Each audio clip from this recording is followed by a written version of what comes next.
Bismillahirrahmanirrahim. Alhamdulillahirabbil alamin. Sallallahu wasallam wa baraka ala abdihi wa rasulih nabiyina Muhammad wa ala alihi wa sahbihi ajma'in. Amma ba'd. Ikhwas sekalian dan akhwat anggota grup WhatsApp Dirasah Islamiyah, hafizana wa hafizakumullah. Kita lanjutkan kisah Ka'ab bin Malik radhiyallahu an yang menunjukkan sebuah pengorbanan besar dalam rangka jujur, kemudian bertaubat kepada Allah Subhanahu wa taala dari kesalahannya dengan absen dan tidak hadir dari sebuah pertempuran bersama Nabi sallallahu alaihi wasallam, yaitu perang Tabuk. Beliau katakan bahwa beliau merasakan perjuangan yang luar biasa setelah beliau mendapatkan berbagai keraguan, kesedihan antara memilih jujur atau berdusta di depan Nabi sallallahu alaihi wasallam dengan mencari alasan.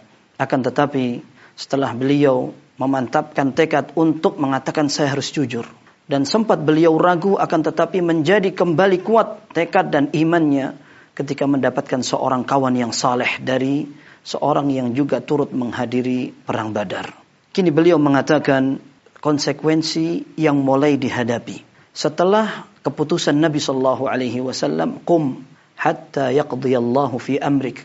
Kata Nabi sallallahu alaihi wasallam, sekarang pulang, lihat apa yang Allah akan putuskan untuk kasus yang engkau pernah lewati. Maka ternyata apa yang Rasul sallallahu alaihi wasallam berikan kepada Ka'ab bin Malik dan dua sahabatnya ini merupakan pengorbanan dan perjuangan yang memang betul-betul tidak mudah. Beliau ceritakan, wa naha Rasulullah sallallahu alaihi wasallam an kalamina ayyuha thalathatu min baini man takhallafa an. Sejak saat itu Rasulullah sallallahu alaihi wasallam melarang semua sahabat untuk mengajak bicara kami bertiga, orang yang tidak ikut perang Tabuk bersama Nabi sallallahu alaihi wasallam. Kita bertiga dilarang untuk diajak berbicara oleh semua sahabat. Qal fajtanabana an-nas aw qal taghayyaru lana hatta tanakkarat li fi nafsi al-ard.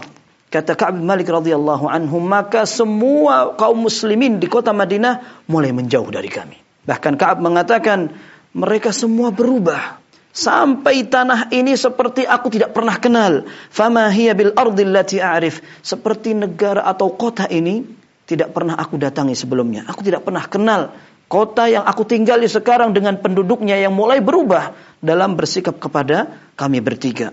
Falabithna ala dzalika 50 lailah, dan kami menjalani masa hukuman pemboikotan itu selama 50 hari. Ini namanya boikot. Tidak boleh diajak berbicara.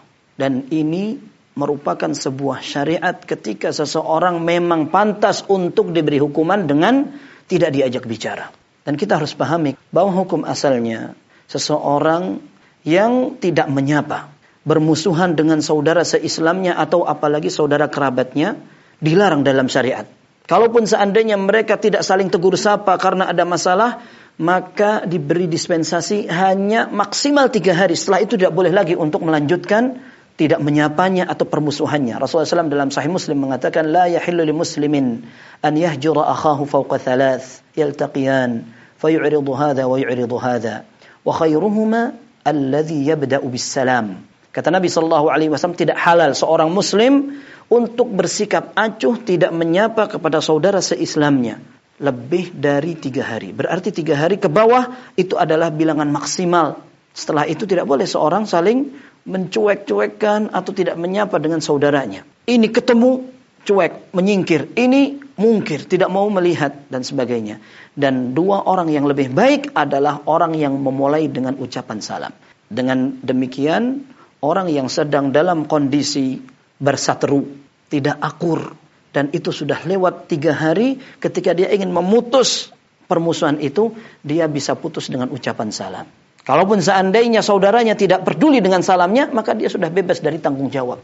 Para ulama mengatakan, apabila penyebab dari ketidakakuran merupakan urusan dunia, adapun urusan akhirat, ketika seorang dinasihati tidak mau, ketika seorang diingatkan ternyata tetap saja dalam kesalahan, kemaksiatan maupun kemungkarannya, dan dipandang bahwa memboikot itu ada maslahatnya. Ketika dia berada dalam satu komunitas, dia membutuhkan mereka dengan kebutuhan yang besar, lalu apabila dia diboikot, dia akan merasa rugi sehingga ada kemungkinan dia akan kembali bertaubat dengan boikot itu, maka disyariatkanlah boikot itu. Dan kita akan melihat, kalau dalam hadis yang tadi dikatakan bahwa orang yang ingin memutus pemboikotan atau bersatu dengan saudaranya dengan salam, maka metode pemboikotan masuk di dalamnya tidak boleh seseorang mengucapkan salam.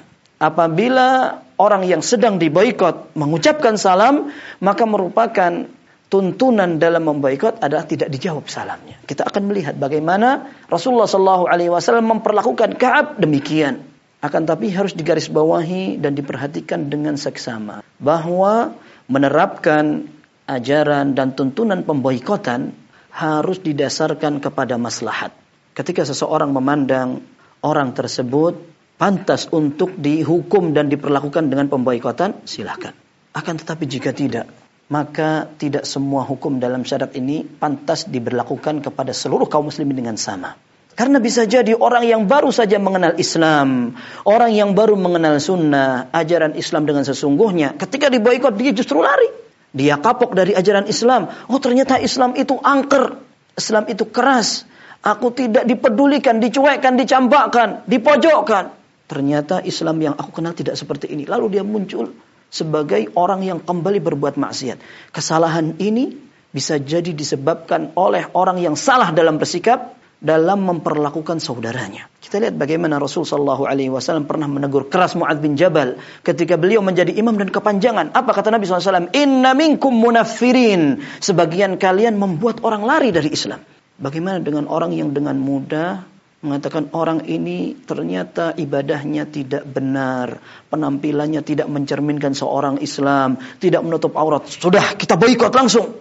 Akhirnya orang yang diboikot bukan justru sadar, bahkan dia mencari komunitas lain yang sebenarnya mereka tidak lebih dekat kepada Islam. Kesalahan ini bisa jadi ditanggung oleh orang yang salah dalam memperlakukan mereka.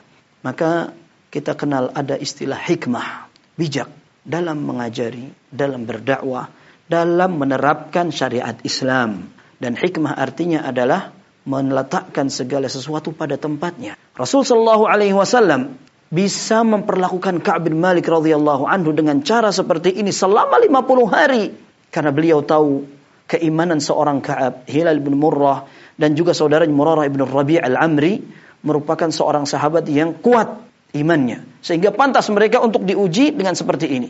Dan kita akan lihat bagaimana perjuangan Ka'ab bin Malik menghadapi konsekuensi dari taubatnya, kejujurannya di depan Nabi SAW.